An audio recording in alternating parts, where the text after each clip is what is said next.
You can interchange the term financial freedom for retirement, as retirement denotes that you must be old to achieve said outcome. But this needn't be the case. Let's talk about planning for and achieving financial freedom. Grab a snack and a drink because this video is going to be a longer one. Welcome to another episode of Money Matters.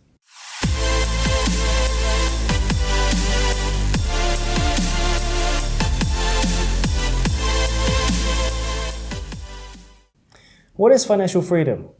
Financial freedom is reaching a state of financial abundance whereby one no longer needs to earn a living from employment.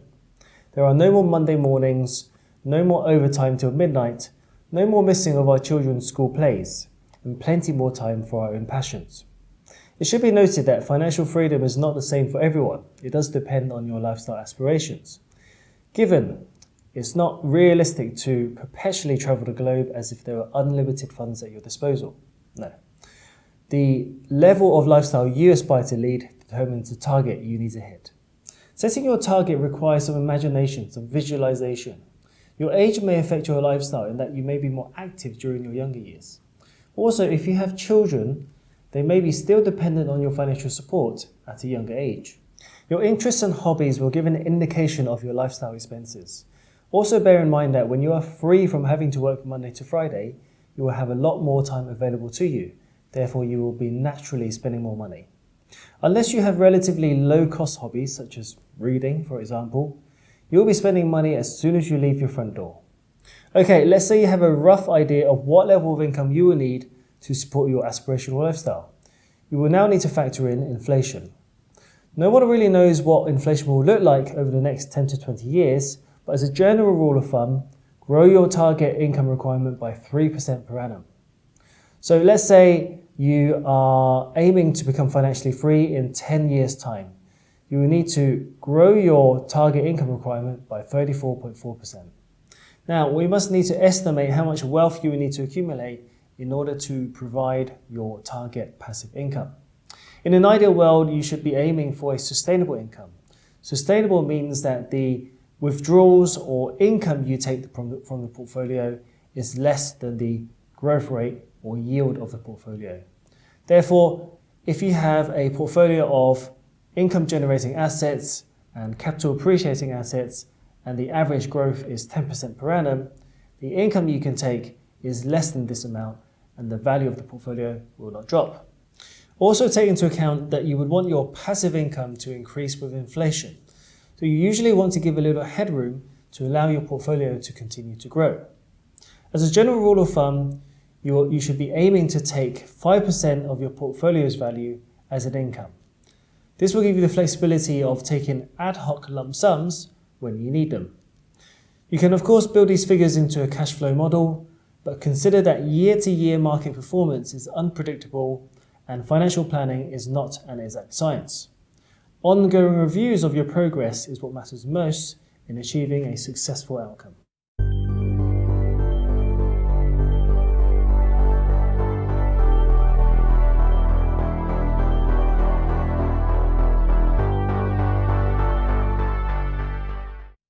Let's go through a scenario.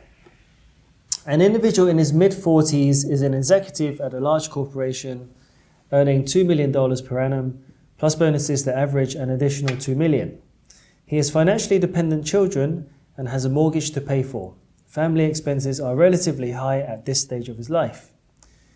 He is planning for his retirement and wants to create an investment plan to target retirement at age 65 or earlier. His family expenses are approximately $150,000 per month all in, and he expects that his retirement lifestyle will require a little less than this figure as his children will become financially independent and his mortgage will also be cleared. However, he acknowledges that he will have more time to himself and will naturally spend more money. He is a keen traveller and expects to clear a few destinations from his bucket list whilst he's relatively young and in good health. He would like to target a monthly income of $120,000 per month that is sustainable throughout his retirement. He is also keen to help his two sons onto the property ladder as he had financial help from his father. In terms of assets, his family home is worth $20 million with a mortgage of $8 million on a capital and interest basis, meaning it will naturally be cleared by the end of its term. That'll be age 65. He has part ownership of a ski chalet in Switzerland that is unencumbered, meaning no mortgage. He also has a small apartment that he rents out to a young professional. This is valued at $9 million and unencumbered and fetches a monthly rent of $22,000. He has no further property aspirations and will enjoy spending his time between Switzerland and Hong Kong during retirement, although he admits that he may eventually sell his share of the chalet as he may be too unfit to ski eventually. He has $25 million in cash in the bank, a pension valued around $1 million, company shares valued at $4 million, and an investment plan valued at $1 million. We need to hedge his target income against inflation, so we'll increase his target income by 3% per annum.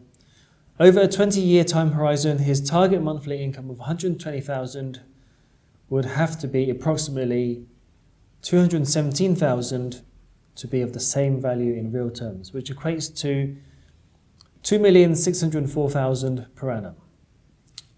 Some of this will be taken care of by the small apartment being rented out. We cannot begin to predict how much the rent will grow over the same period, but we can grow it by inflation as an estimate. $22,000 per month is $264,000 per annum, and after 20 years of inflation is approximately $476,800 per annum. Take this away from the target income, and what is remaining is $2,127,200. Now, as previously mentioned, we can reasonably take a 5% income from a portfolio of securities. Therefore, his portfolio needs to be valued at $42,544,000 to generate the remaining target income if we take 5% income from it each year. We are ignoring his company shares and his pension in this simplified scenario. From his $25 million in cash reserves, he wants to invest $15 million of it for the moment, and he expects to invest at least $1 million per year on top of that.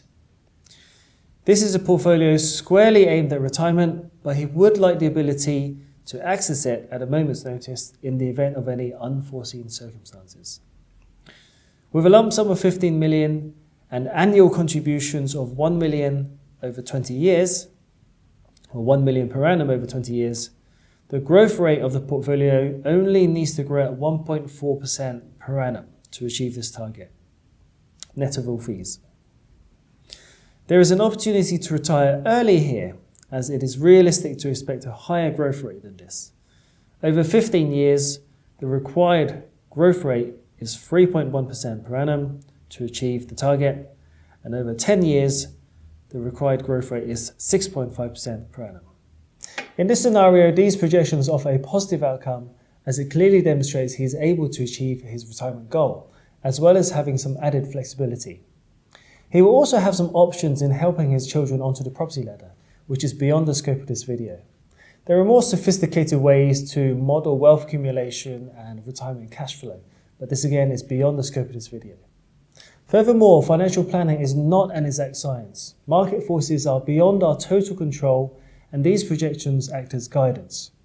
Let me remind you that regular reviews are required to adapt your wealth management to changing market conditions and to remain relevant to your dynamic set of goals and circumstances.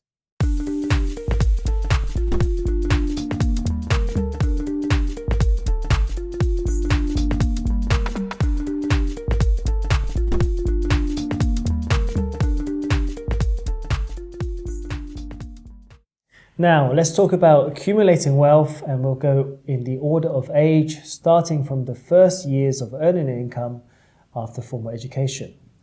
First, we need to get into the habit of saving. I cannot see why anyone, but in the most extreme of situations, cannot save some of their income. It's a question of being brutally honest and trimming the fat from one's expenses. We need to build up enough cash reserves for financial emergencies, approximately 6 to 12 months of living expenses. Once that's built up, then the fun begins. We can begin to invest. It's really important to emphasize that younger investors really have a huge advantage due to the effects of compound growth. For example, if a 25-year-old invested $100,000 and left it growing at 10% per annum over 40 years, it would grow an incredible 54 times to $5.4 million.